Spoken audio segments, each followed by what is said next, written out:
অসময়ে এক লড়াইয়ে নামছে বাংলাদেশ। যে লড়াইয়ে আগে কখনো জয় নেই, সেখানেই এবার প্রাণপণ চেষ্টা। নেপালের বিপক্ষে ডিফেন্সিভ খেলার পর এদিন অ্যাটাকিং ফুটবল, 4 ফরওয়ার্ড নিয়ে ভয়ডরহীন খেলার প্রত্যয়। গেল কয়েকদিনে সবাই শুনিয়েছেন প্রতিপক্ষকে গুঁড়িয়ে দেওয়ার হুঙ্কার। শুরুটাও হলো চমৎকার। ম্যাচের 15 মিনিটে 3টি কর্নার আদায় করে অপ্রতিরোধ্য ভারত শিবির কাঁপিয়ে দেয় বাংলার মেয়েরা। তবে 17 মিনিটেই গোলকিপার রূপনা চাকমার ভুল, সেই ভুলের মাসুলে পিছিয়ে গেল বাংলাদেশ দল। তাতেই মুক্তি মেলেনি, গোল খেয়ে এলোমেলো হয়ে পড়ল গোটা দল। সুযোগ সন্ধানে ভারতীয়রা তাতে নিজেদের গুছিয়ে নিয়েছে, আক্রমণ সানিয়েছে। 22 মিনিটে আবারও গোল, এবারও ডিফেন্ডারদের ভুলে জালে বল পাঠান ইন্দুমতি। গোল শোধে মরিয়া বাংলাদেশ 30 আর 31 মিনিটে হারায় সহজ সুযোগ।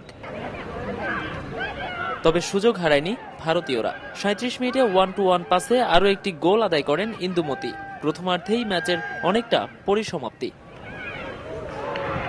দ্বিতীয়ার্ধে বাংলাদেশ চেষ্টা করেছে, গোছালো আক্রমণে গোল শোধের প্রাণপণ চেষ্টা।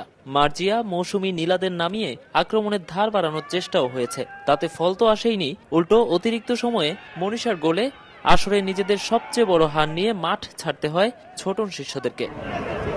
ফুটবলারদের ব্যর্থতা আরও একবার ডুবিয়েছে গোটা বাংলাদেশকে। ডিফেন্ডারদের ভুলে গোল হজম করতে হয়েছে, ফরওয়ার্ডদের ভুলে গোল আদায় করতে ব্যর্থ হয়েছে দল। ফলাফল আরও একবার সেমিফাইনালে থেমেছে ছোটন বাহিনীর যাত্রা। শহীদ রংসালা থেকে নোমান আব্দুল্লাহ, সময় সংবাদ, বিরাটনগর, নেপাল।